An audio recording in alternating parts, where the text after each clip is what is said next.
Mais aujourd'hui, et ça je pense que c'est à peu près le cas dans toutes les structures, je suis quasiment, le seul à voir, l'intégralité du scope de Ouais, projet voilà, actif et exactement. mon rôle à moi, l'essentiel de ma productivité, elle est dans ma capacité, enfin une partie de ma productivité, elle est dans ma capacité à pouvoir créer des synergies entre des ressources partagées, entre des fournisseurs partagés, entre des connaissances, entre des best practices qu'on peut avoir dans une structure ou dans une autre et essayer de croiser cela. Bonjour à tous et bienvenue sur le podcast CIO Révolution, le podcast des DSI modernes. Je m'appelle Bertrand Ruiz, je suis le CEO de RSAS, une solution web qui permet à la DSI et à la direction générale de partager une vue claire des projets en cours, des décisions à prendre et des priorisations à faire. Pour faire le meilleur produit au monde, nous avons décidé de lancer ce podcast pour interviewer les DSI, moteurs de la transformation de leur entreprise, et tout faire pour comprendre leurs enjeux et leurs méthodologies. Nous y abordons des sujets comme l'organisation projet, les copiles, la relation à la direction générale, l'impact du no-code à l'évolution d'IT et bien d'autres choses encore. Grâce à eux et à leur feedback, aujourd'hui avec AirSAS, vos rapports projets de comité de pilotage sont faits en un clic, plus besoin de passer des heures sur PowerPoint ni à rechercher l'information dans vos emails. Vous avez une vue agrégée de toutes vos données projets, budget, risques, temps passé. Et pour éviter toute ressaisie d'informations, AirSAS se connecte à vos outils Microsoft Teams, Jira, Wrike, etc. Sur ce, je vous laisse avec ce nouvel épisode à la découverte de nouvelles façons de faire. Bonjour à tous. Aujourd'hui, j'ai le plaisir d'être avec François Charagnac, qui est le CIO de l'entreprise Vicker. Bonjour. Bonjour Bertrand. Alors, du coup, François Vicker, tu m'avais parlé un petit peu, c'est une foncière. Est-ce que tu peux m'en parler un peu plus, m'expliquer un peu le modèle de cette entreprise, de ce que tu m'as expliqué? C'est une entreprise familiale. Déjà qu'on comprenne un peu dans quel contexte toi tu travailles. Bien sûr, alors oui, effectivement, on en a un peu échangé, le groupe Blicker, c'est un groupe assez protéiforme. Le cœur de l'activité, effectivement une activité de foncière, donc les métiers classiques de la foncière avec de la promotion, de la gestion immobilière, de la gestion de patrimoine. C'est une foncière qui fait environ 120 postes de travail, 120 collaborateurs. Qui gère entre 2,5 milliards et 3,5 milliards d'actifs. Ça dépend si on prend en compte le fonds propre ou pas. Principalement sur une des activités, de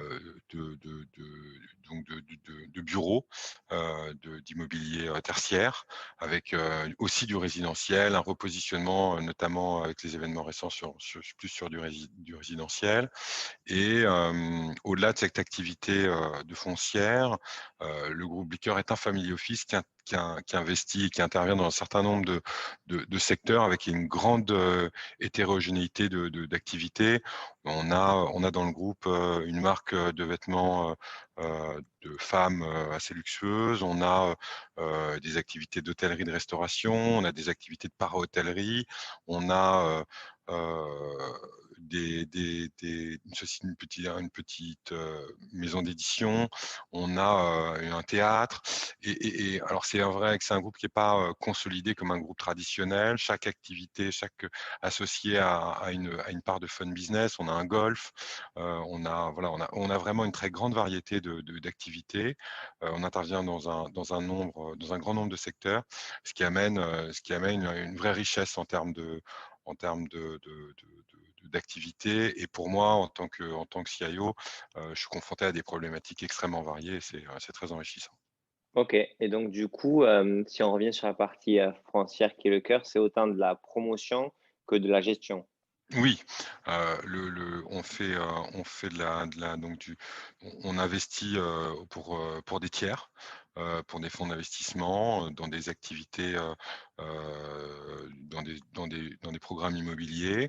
On a une activité de promotion, et on a une activité de gestion, immobilière avec de la location, donc du locatif, mais aussi, pas mal d'achats, reventes. OK, d'accord, très clair, et donc du coup, aujourd'hui, toi, ton métier en tant que CIO, donc si tu nous as dit c'est 200 postes, hein, mais c'est plus de 2 milliards de gestion d'actifs. Donc la contrainte, j'imagine qu'elle est pas liée au nombre d'utilisateurs internes, mais sur d'autres enjeux. Voilà, c'est quoi tes métiers? Qu'est-ce que tu dois faire? Quelles sont, les typologies de personnes que tu as dans ton équipe, et c'est quoi leur métier? Alors oui, effectivement, pour resituer un peu le contexte, la foncière, c'est environ 120-130 postes de travail à proprement parler. Le groupe au sens large, on est plus sur 200-250 postes de travail. On intervient, sur les activités que j'ai citées, précédemment, évidemment beaucoup, sur une activité immobilière et connexe, on va dire, sur de la para-hôtellerie, sur de l'hôtellerie et globalement sur de la promotion et de la promotion dans le cadre de la para-hôtellerie aussi. Je pourrais revenir sur ces activités-là. Mes activités en termes de CIO, elles sont très fortement corrélées à cette grande variété d'activités. Mais grosso modo, il y a trois grands piliers. Le premier, c'est une activité de support de helpdesk sur l'ensemble de notre parc, puisque ça représente, on va dire, le dénominateur commun. On assure du support évidemment sur tout l'environnement bureautique, mais aussi sur tout ce qui est système d'information de gestion, sur tout ce qui est applicatif métier, et ça sur quasiment l'ensemble de nos utilisateurs, compter 200-250 postes environ, ça dépend comment on les compte, et parfois même sur de l'externe, puisque on va même jusqu'à effectuer du support. Alors ça paraît anecdotique, mais sur une utilisation personnelle, pour les associés, pour la famille des associés, on a une sorte de coach, on effectue une sorte de coaching digital et informatique pour un public très varié, avec, on va dire, du professionnel comme des choses plus personnelles. Donc voilà, ça c'est l'activité la plus large. On a une activité d'administration d'infrastructure, donc d'infrastructures on-prem et cloud, principalement centrée sur notre activité de foncière, donc 150 postes environ, pour lesquels on gère une infrastructure complète, assez classique, principalement sous Microsoft, on en parlait, et on a aussi pas mal d'applications, et on a une partie de notre infrastructure qui est cloudifiée. On a, en plus de cette partie gestion d'infrastructure, évidemment une partie pilotage de projet, gestion de projet. On intervient sur un panel de projets assez large, qui vont des applications spécialisées dans l'immobilier, enfin dédiées à l'immobilier, comme du property management, comme des applications juridiques comme de la GED. Évidemment, on travaille beaucoup en partenariat avec la direction financière sur de la comptabilité, sur de la trésorerie, sur la démat de factures, et surtout le cycle de vie finalement comptable et financier. On intervient aussi sur des projets un peu nouvelles techno en finance, comme l'XBRL, et sur cette partie nouveaux flux de données en lien avec la finance. On a une belle activité sur le décisionnel traditionnel, avec des data warehouse, des data mart, du master data management pour la finance, et aussi un peu plus moderne et un peu plus digital sur la construction de dashboards pour des activités de para-hôtellerie. On intervient pas mal aussi, de plus en plus, pour le métier. Avec le Covid, on a été impliqué dans pas mal de projets de digitalisation de nos programmes. On a bossé pas mal en tant que conseil sur du smart building et sur de la réunion digitale, du bring your own meeting, ce genre de choses. Donc on est force de conseil, et on fait de la réalisation aussi de solutions digitales dans nos programmes. On digitalise des salles de réunion, on travaille sur du smart building, on travaille aussi pas mal sur des applications mobiles, notamment de conciergerie. On est en train de développer des applications mobiles de conciergerie aussi bien pour une partie tertiaire que pour une partie plus résidentielle, sur des programmes immobiliers de luxe.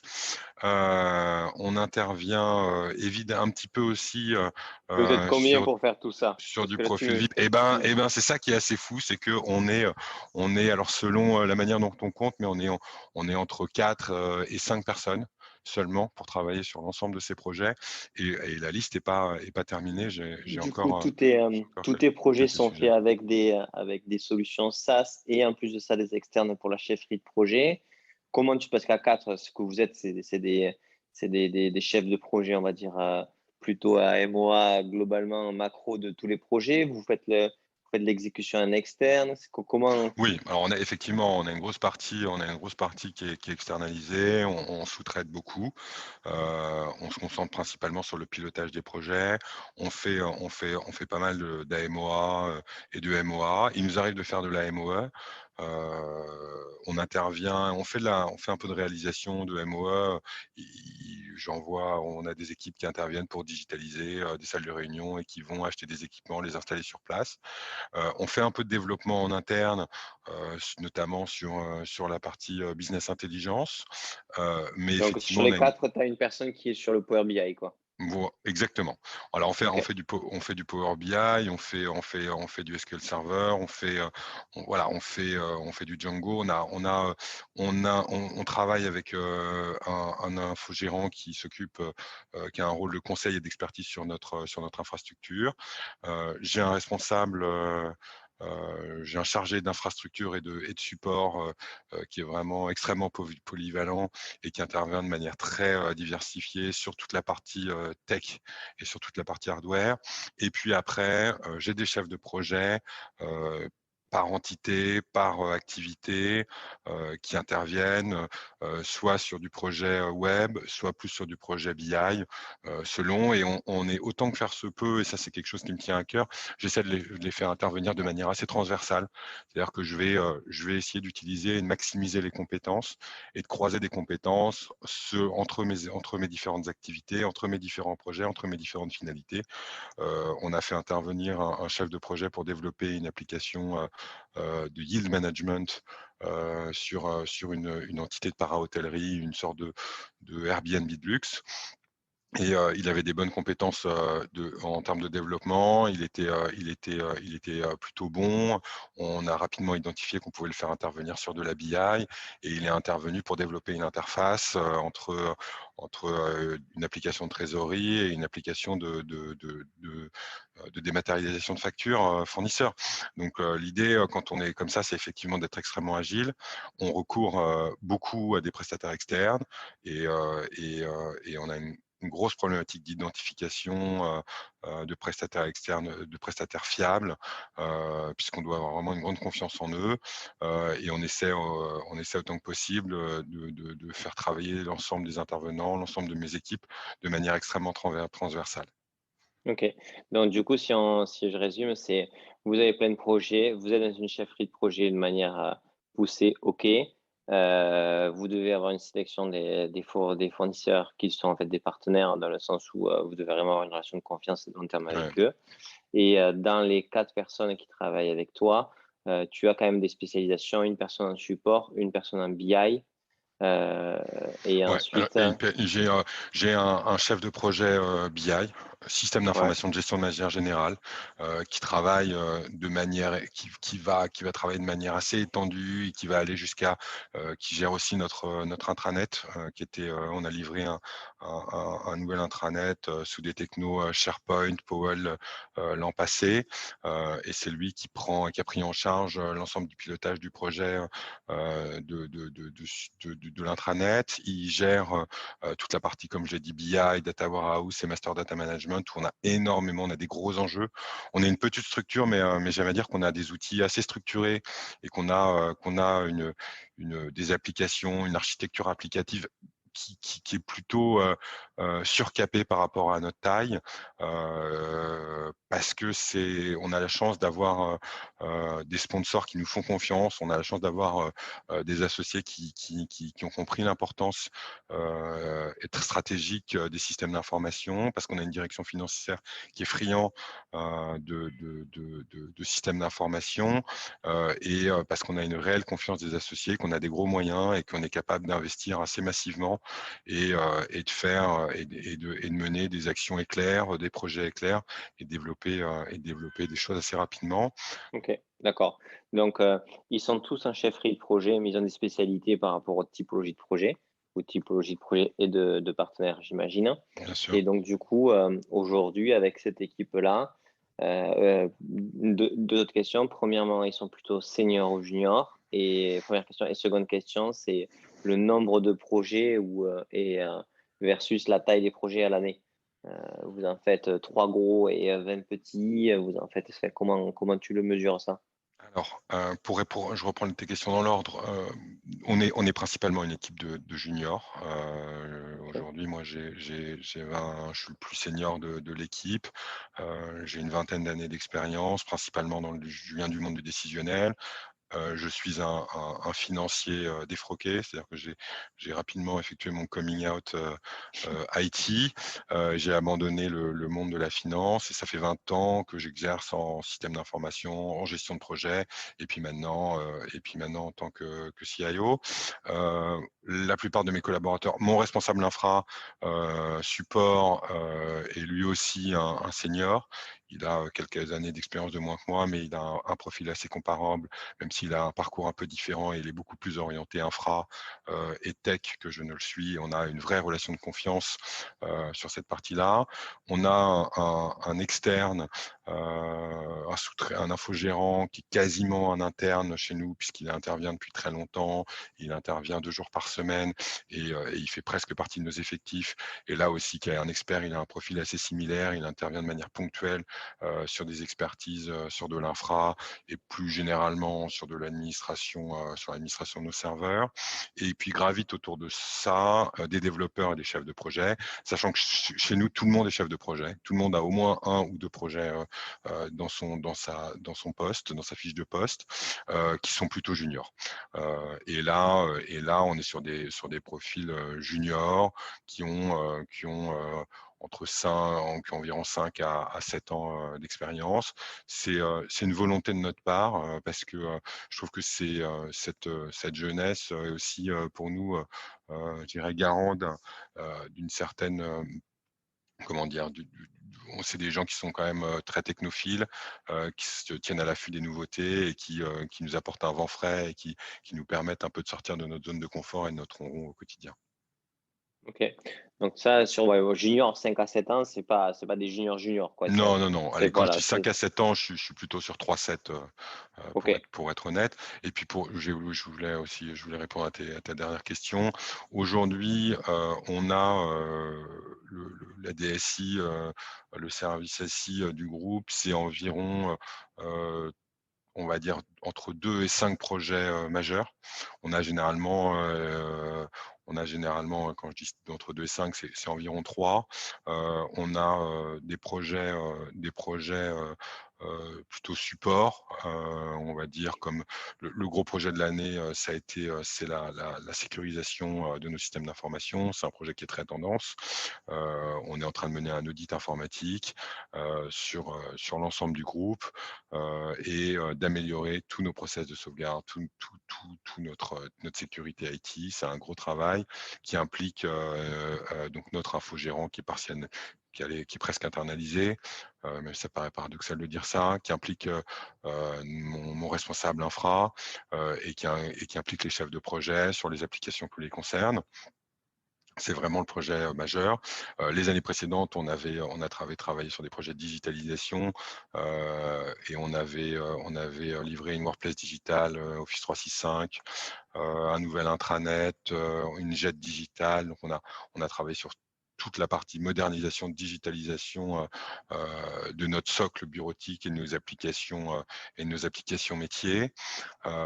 Et autour de ces projets-là, gravitent, des projets, secondaires. On a un deuxième projet assez important qui est un projet de structuration de notre socle de business intelligence et de notre gestion de la donnée, au sein du groupe, qui est un projet, je dirais, de longue haleine qui est actif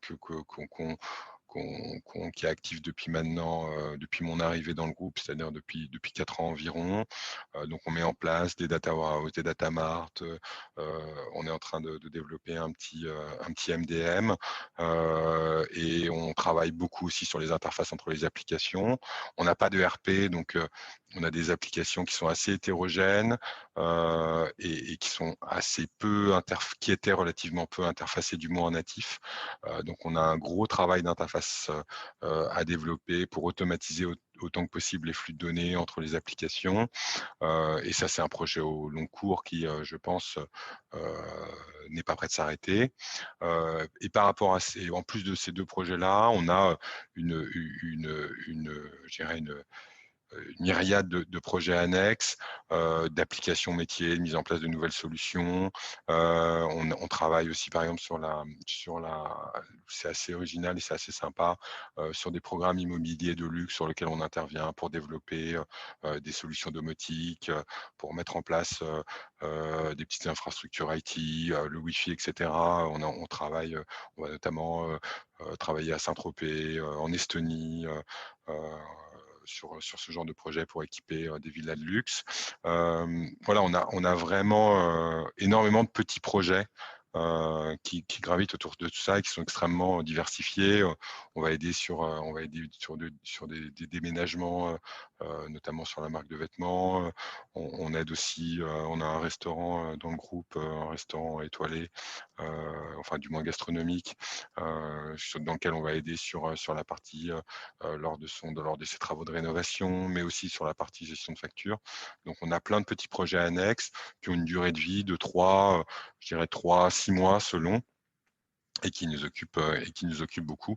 Pas forcément les gros projets, mais cette multiplicité de petits projets qui nous prend pas mal de temps. Oui, de toute façon, aujourd'hui, ce qui est difficilement valorisé aujourd'hui dans les DSI, c'est plutôt la myriade de petits projets. Bon, 3-6 mois, c'est pas des petits, mais des petits projets peut-être de 1 mois ou un peu moins des fois, et qui apportent beaucoup de valeur aux personnes qui ont envie d'avoir ces projets-là, mais qui en même temps ne sont pas des changements majeurs de plateforme ou de certains legacy. Est-ce que aujourd'hui, ces projets-là, ils sont priorisés de manière collaborative, de manière régulière, par exemple tous les mois? Est-ce que c'est plutôt au cas par cas, au trimestre? Comment ça se passe? Alors, le pilotage des systèmes d'information, c'est un peu, je pense que c'est un peu en creux dans ta question. Le pilotage des systèmes d'information est structuré autour d'un copil qui se réunit de manière bimensuelle ou de manière mensuelle selon l'actualité, selon l'urgence. Le copil, c'est un peu, on va dire, j'allais dire la problématique, mais je ne sais pas si c'est une problématique, mais inhérent à notre activité, à notre structure organisationnelle, au fait qu'on soit un family office et qu'on ait on ait des activités extrêmement variées et pas forcément un scope, une consolidation et un pilotage structuré et très unifié comme on peut l'avoir dans un grand groupe, mais on a une partie des activités qui échappent un peu au copil et qui sont gérées par la SI un peu en stand-alone, en one-to-one avec j'ai envie de dire des acteurs locaux. On va travailler en direct avec le Golf sans que ça soit forcément piloté très précisément par le copil SI. Le copil SI, je ne l'ai pas dit, mais regroupe la direction générale, la direction des opérations et la direction financière. Effectivement, cette myriade de petits projets, elle est gérée avec des interlocuteurs locaux. Le pilotage est relativement peu structuré. Pour autant, en tant que CIO, j'essaie de formaliser un peu tout ça et de fournir une roadmap assez régulièrement sur tous les projets en cours et un reporting sur tous les projets en cours au copil et à mon équipe pour qu'on ait une bonne visibilité de qui fait quoi. On fait un point hebdo avec l'équipe pour essayer d'échanger un peu des infos où chacun fait part un peu de son activité et remonte les différents problèmes qu'il peut rencontrer et partage sur les différents projets qui sont en cours. Et alors du coup, tu m'as dit, tu as dit des choses qui m'interpellent et où je me pose moi pas mal de questions. En fait, ce que je m'aperçois, c'est que dans des business, style, tu prends la direction commerciale, mettre en place un CRM pour avoir une vue du pipe, mettre en place un CRM pour partager des pronostics de vente, de performance commerciale, comprendre là où ça coince, etc. c'est la base de l'effort de guerre, on va dire, de la partie direction sales. Sur la DSI, moi, ce que je m'aperçois, c'est que la mise en place d'une structure, comme moi, je fais, tu vas par un cahier d'âge avec AirSAS, mais c'est vraiment une interrogation. C'est pas automatique d'avoir une vue consolidée de tous les projets, hormis sur PowerPoint fait de temps en temps. Et c'est pas vu, c'est pas assez. Il y en a qui le font, il y en a qui le font, qui ont d'autres méthodes pour le faire. Mais disons que c'est pas un point clé partagé par tout le monde. Aujourd'hui, tu as une direction commerciale, personne ne te dira qu'il ne met pas en place un CRM. Tu vois. Un VP Sales qui te dit bah, j'ai pas de CRM, le gars, c'est mort. Et pourtant, dans la DSI, il n'y a pas ça. La DSI, c'est vrai, par exemple, aujourd'hui, quelqu'un qui n'a pas d'outils de gestion de tickets interne, c'est mort. Parce qu'aujourd'hui, tout le monde sait qu'il faut un ITSM pour pouvoir canaliser les demandes entrantes. Mais sur la partie portefeuille de projet, roadmap collaborative, reporting des projets, c'est pas aussi clair. Est-ce que toi, tu as un avis là-dessus? Comment tu vois l'évolution? Qu'est-ce qui fait que c'est pas mis en place chez toi là Alors, maintenant, mais que tu… Ouais, complètement, Bertrand, je suis d'accord avec toi. Alors, pour moi, il y a deux choses. Alors, il y a des facteurs qui sont inhérents à ma structure, à son ouais, histoire. Et il y a des choses qui sont plus structurantes et qui sont, à mon avis, concernent un peu toutes les organisations, j'allais dire toutes les PME, qui sont peut-être un peu moins structurées et qui ont des structures de pilotage, de gouvernance, qui sont moins structurées et moins, tu m'excuseras l'expression, chiadées que ce qu'on peut trouver dans les grands groupes. ouais, alors entre PME, enfin moi, je n'oppose pas une entreprise de 20 personnes à un groupe de 10 000. Ce que je dis, c'est que les entreprises qui ont entre 200 et 1000 salariés, si tu prends l'analogie avec les CRM, n'importe quelle boîte là-dessus aurait cet outil-là.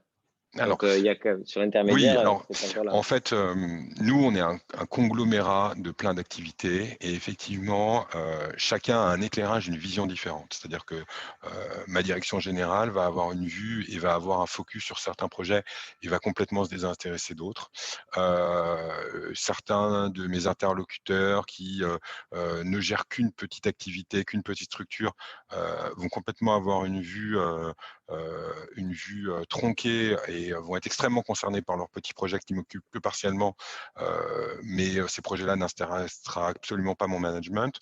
Donc moi, j'ai un portefeuille de projets, enfin je viens de faire la liste et encore elle n'est pas complète, qui est extrêmement large. Mais aujourd'hui, et ça je pense que c'est à peu près le cas dans toutes les structures, je suis quasiment le seul à voir l'intégralité du scope de Ouais, projet voilà, actif. Et exactement. mon rôle à moi, l'essentiel de ma productivité, elle est dans ma capacité, enfin une partie de ma productivité, elle est dans ma capacité à pouvoir créer des synergies entre des ressources partagées, entre des fournisseurs partagés, entre des connaissances, entre des best practices qu'on peut avoir dans une structure ou dans une autre, et essayer de croiser cela. C'est quelque chose que je fais que depuis quelques mois, quelques années. Avant, c'était beaucoup plus difficile et c'était pas encore si structuré pour pouvoir avoir ça. Donc, chacun de mes interlocuteurs, y compris mon management, a son scope, a sa manière de voir et finalement ne comprend pas toujours ni la complexité, ni la multiplicité, ni l'hétérogénéité du projet. Et donc, quand je leur sorte une roadmap de nos projets, ne se sent concerné que par une partie et donc ne comprend pas la nécessité forcément d'avoir un outil structuré pour pouvoir piloter ça.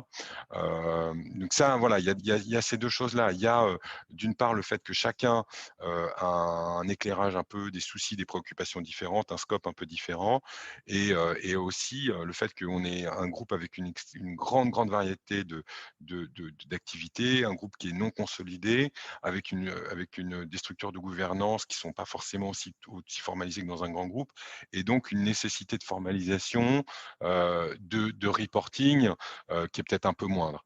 Pour autant, moi, ne serait-ce que pour avoir les idées claires, et à un moment donné, pour pouvoir allouer mes ressources, pour pouvoir piloter, j'ai besoin d'avoir sur un seul écran, sur une seule page, de manière lisible et synthétique, l'ensemble de mes projets, l'ensemble des ressources qui sont affectées, l'ensemble des thématiques, parfois même les technos et beaucoup d'autres notions, les charges, les jours hommes, et parfois même les chemins critiques et les différents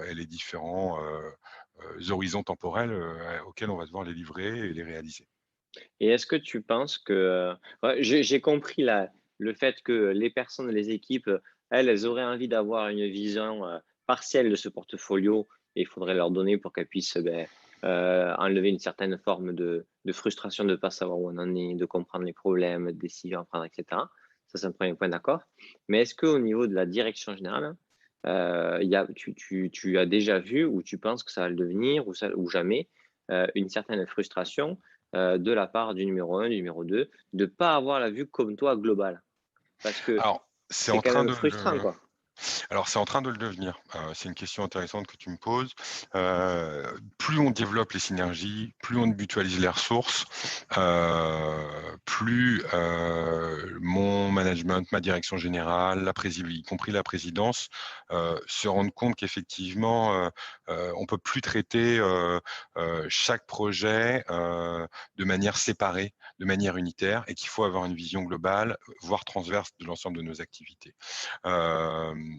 J'ai ma présidence et ma direction générale on n'a pas de secrétariat général à proprement parler dans le groupe.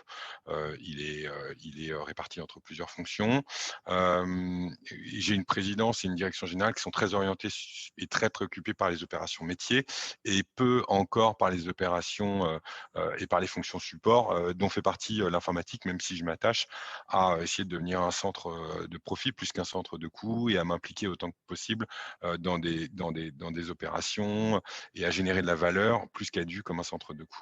Mais effectivement, je pense qu'avec le temps et avec aussi le fait que l'IT, les systèmes d'information, le digital maintenant sont de plus en plus partie, surtout dans l'immobilier, de plus en plus partie prenante et une étape essentielle dans la création de valeur, je me rends compte effectivement qu'il y a un souci croissant de nous impliquer dans toutes les étapes de vie d'un projet métier et dans la chaîne de valeur. Et avec cette nouvelle réflexion et cette nouvelle vision qu'ont les organes dirigeants et le pilotage et les dirigeants de mon entreprise de l'IT, avec cette nouvelle vision qu'ils ont, effectivement, vient avec une nécessité de meilleure perception de notre activité, vient avec une nécessité de meilleure appréciation de notre scope d'intervention, de l'utilisation de nos ressources, de nos moyens et finalement de nos capacités aujourd'hui.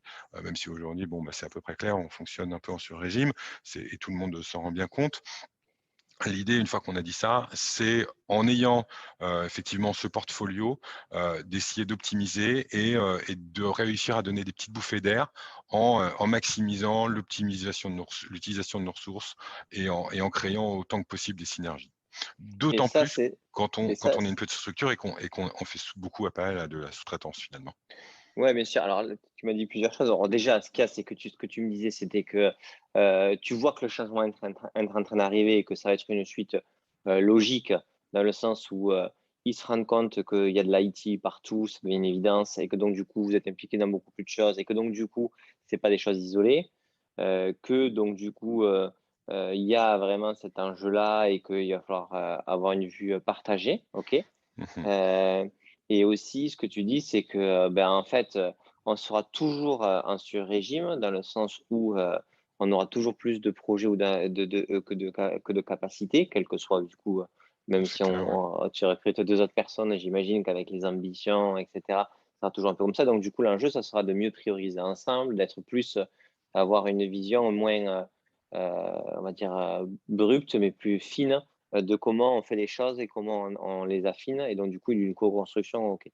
Toi, si un DG, tu lui dis, si demain tu parlais à ton DG ou tu penses, ou même avec des collègues à toi sur les d'autres DSI, en fait, ce qu'il nous faut, c'est cette vue-là et sans ça, on ne peut pas piloter ensemble. Est-ce que tu penses qu'ils le comprennent? Tu penses qu'ils en seraient friands?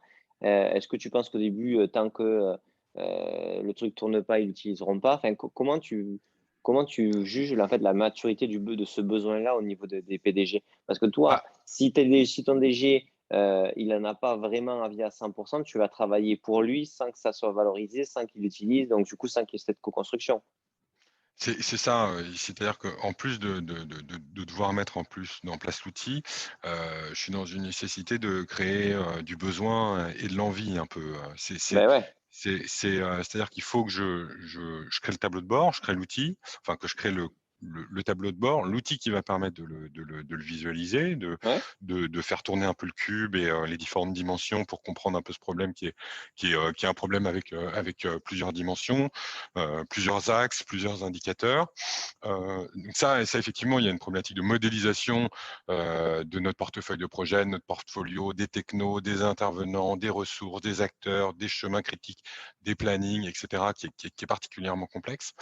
Mais une fois qu'on a dit ça, si j'arrive à modéliser ça dans un logiciel et que personne s'en sert, que personne ne le regarde, je vais pas aller bien loin. Donc il faut que j'arrive aussi à créer de l'envie.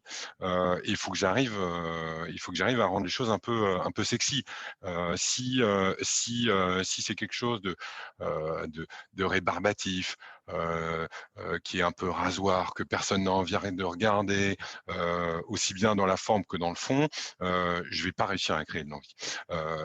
Et la forme a énormément d'importance et conditionne beaucoup la manière dont les personnes appréhendent le fond.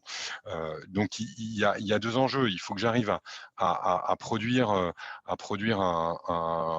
comment dire, une vision simple d'un problème complexe, mais il faut aussi que j'arrive à rendre la problématique de gestion des ressources IT et de l'IT de manière générale auprès de mon management sexy, attractive et génératrice d'envie, puisque finalement, plus juste une question de coût, mais je dirais de quelque chose de stratégique par rapport à l'activité générale de l'entreprise. Il faut dire aussi, et c'est là où on est un peu aidé, que le contexte nous a quand même bien aidé. Le Covid, avant ça la digitalisation, aujourd'hui et demain la sécurisation des données, c'est des facteurs qui, aussi bien par les opportunités mais par les risques inhérents, sont des choses qui sont vraiment d'actualité. Donc on est et le management aujourd'hui, ma direction générale, ma présidence, la direction financière, la direction des opérations ont bien compris qu'elles ne pouvaient plus faire l'impasse sur cette dimension IT et que les systèmes d'information étaient aujourd'hui quelque chose de central et de stratégique dans leur activité. Elles voient tous les jours finalement qu'elles remplacent des collaborateurs par des systèmes, par des applicatifs et qu'elles remplacent, entre guillemets, je prends un exemple un peu trivial, mais des ouvriers de la donnée par finalement des agents de maîtrise qualifiés qui vont non plus produire de la donnée au kilomètre, pisser du chiffre, comme disait mon directeur financier, mais maintenir des robots, des automates qui vont traiter de la donnée en masse. Donc, aujourd'hui, on se rend bien compte qu'il y a un glissement je dirais, de la main-d'œuvre vers les systèmes. Ça peut être polémique de dire ça, mais c'est une réalité. Et ce faisant, on se rend bien compte que l'IT, les systèmes, les SI sont devenus une activité stratégique avec des risques, avec des opportunités, mais ces opportunités sont sexy, sont attractives et font prendre conscience à l'ensemble des directions et notamment générales comme métier qu'il faut prendre en compte l'IT, qu'il faut la gérer finement et que si on fait pas ça, on manque de belles opportunités et on s'expose à des risques vitaux. Donc tu parlais de la forme, donc sur la question de l'ergonomie, et cetera, pour impliquer la question de la direction. Et en fait, dans ce que tu parlais aussi, tu vois, de chemin critique, et cetera, tu parlais beaucoup d'exécution, et cetera, qui sont plutôt des choses qui sont peut-être liées à ton métier de CIO, de gestion de ça. En fait, la direction, elle, ce qu'elle a besoin, c'est de prioriser une roadmap, c'est d'avoir un état des lieux de cette roadmap-là en temps réel et de pouvoir prendre les décisions pour que les projets puissent être priorisés ou rechallengés en partie prenante, enfin en continu.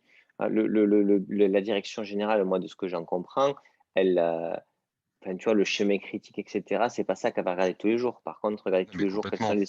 quels sont les points d'attention, quelles sont les décisions à prendre, quels sont les roadmaps possibles pour le futur, quels sont les nouveaux projets, ça m'intéresse plutôt, non? Mais complètement. Ma direction générale, ma présidence et la plupart des directions métiers. Je mets pas tout le monde dans le même sac parce qu'il y en a qui s'intéressent à la petite cuisine, à notre petite cuisine, qui s'intéressent, qui vont dans le détail des choses, qui vont s'intéresser. Et d'ailleurs, heureusement qu'on a ces utilisateurs-là, heureusement qu'on a ces interlocuteurs-là, parce que c'est aussi ce qui fait la richesse du métier. Mais globalement, même la roadmap, Bertrand, si je suis franc, personne n'a vraiment envie de la regarder. Ce que veut ma direction générale, ce que veut ma présidence, c'est que le problème soit adressé avant même qu'il arrive sur la table. Et comme on voit encore beaucoup l'IT comme des gens qui résolvent des problèmes plutôt que des gens qui apportent de la valeur et qui ont une vision assez centre de coût technico-technique de l'IT. Aujourd'hui, on veut que ça marche et on n'a pas toujours envie de savoir comment. Et donc pour moi, CIO, c'est un vrai enjeu finalement que de rendre, et on revient un peu sur ce que je disais juste avant, mais que de rendre ces choses attractives, que d'inciter mes interlocuteurs, mon management à se préoccuper des projets. Et c'est vrai qu'un outil ergonomique, un outil sexy sera toujours mieux qu'une roadmap en format A3 écrit en police 8 avec 57 lignes et 24 colonnes sur lequel on va devoir bosser pendant 1 heure et demie parce que les gens se découragent.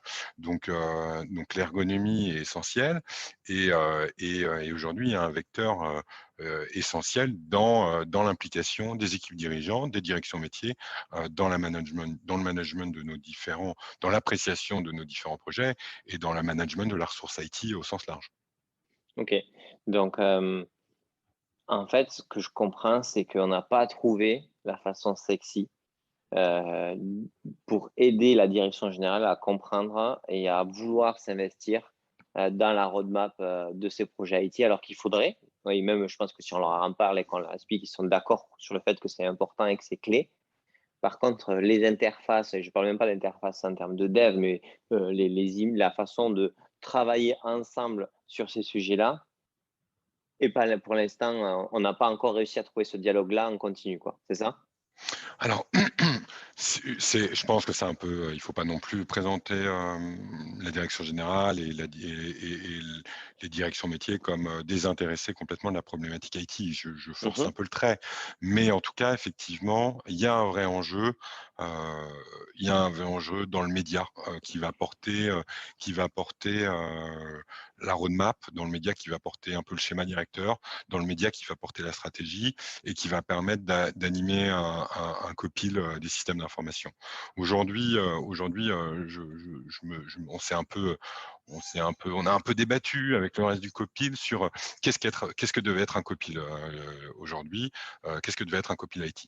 Est-ce que c'est un ou deux sujets stratégiques sur lesquels doivent être prises des décisions, ou est-ce que c'est une revue, une liste un peu à l'après-vert de l'ensemble de nos projets, de notre scope d'intervention, voilà, aujourd'hui du portfolio sur lequel on intervient. Il y a des avantages et des inconvénients dans les deux manières de gérer un peu ce copil. Dans un cas, si on traite que les deux projets un peu stratégiques, on va dire les hot topics du moment, on manque entre 50 et 70%, entre 40 et 60%, on va dire, selon comment sont structurés notre portfolio, mais on manque 40 à 60% de l'activité IT et on sait qu'il faut que les directions métiers, que ma direction générale soient au courant de la majeure partie de notre activité parce que sinon on loupe des trucs. Donc c'est pas satisfaisant. À l'inverse, si on fait une revue à l'après-vert de l'ensemble, une liste à l'après-vert de l'ensemble de nos projets. On va être obligé de passer très rapidement sur chacun d'eux. On va donc pas rentrer dans le vif du sujet et on va avoir un copil qui va être ennuyeux et qui ne sera pas productif. Donc moi aujourd'hui, j'essaie mensuellement de faire un exercice d'équilibriste entre ces deux visions et ces deux méthodes je dirais de pilotage. C'est-à-dire que je passe 60-70% de mon temps sur les 2-3 projets stratégiques sur lesquels je dois faire trancher mon copil, sur lequel il y a des décisions stratégiques à prendre. Et on va passer beaucoup de temps sur 2-3 décisions stratégiques.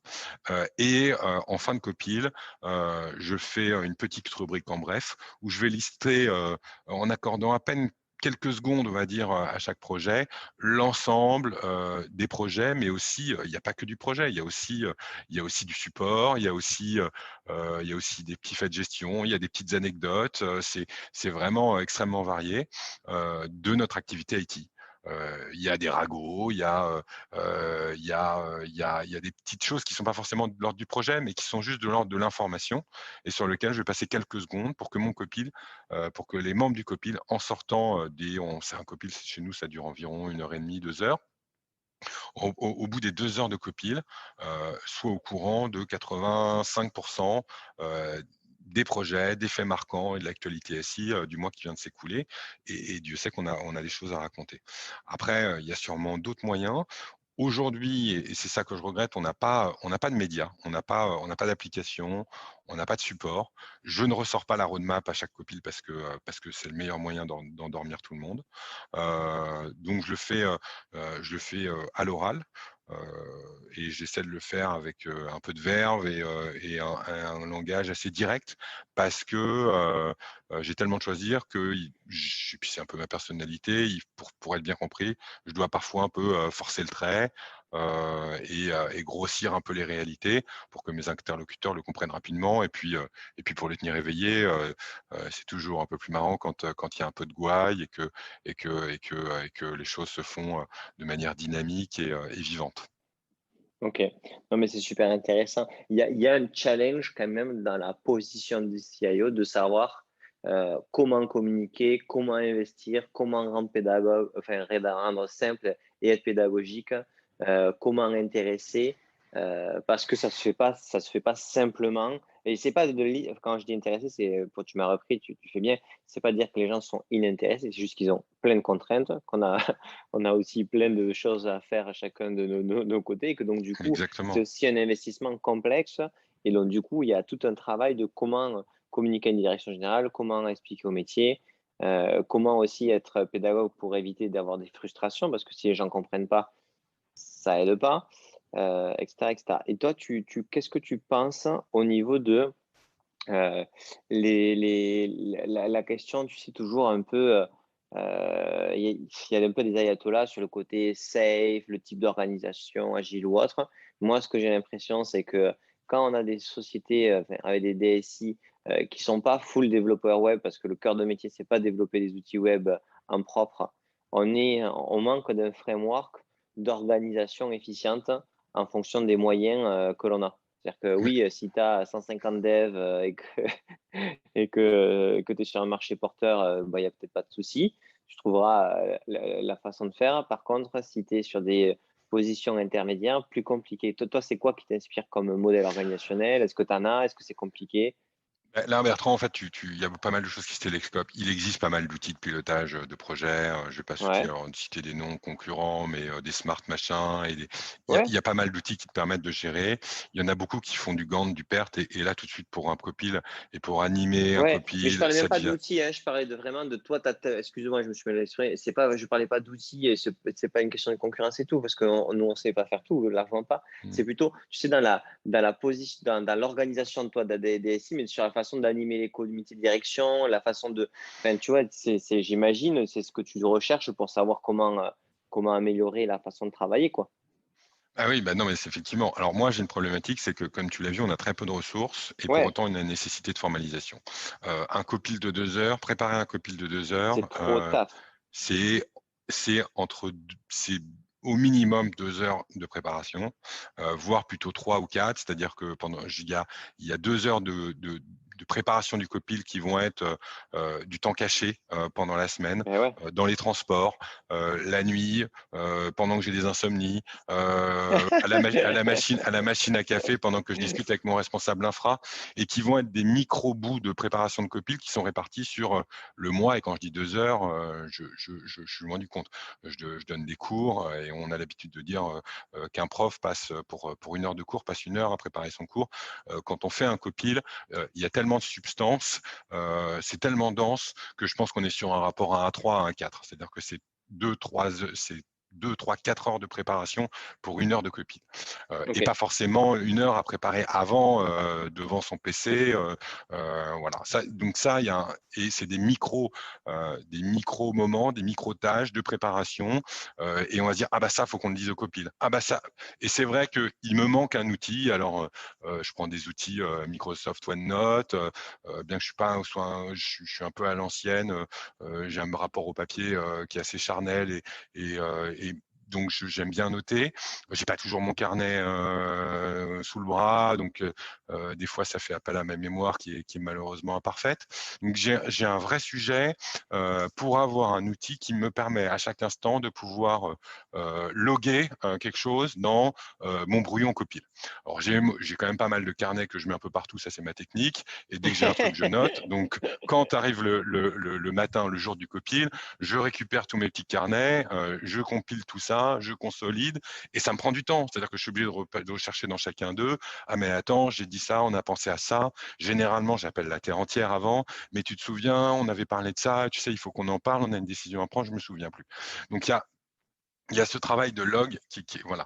Ensuite, il y a cette problématique de ressources, c'est-à-dire que j'ai pas énormément de ressources et j'ai pas une suffisamment grosse DSI pour pouvoir dire même si je le fais, pour pouvoir dire à mon responsable infra, bon bah pour lundi, plutôt c'est le jeudi, mon copil, pour jeudi, tu me dois un récap donc je débarque à son bureau et je lui dis voilà, bah, il faut que tu me racontes un peu ta vie, il faut que tu me dises qu'est-ce qui s'est passé le mois dernier.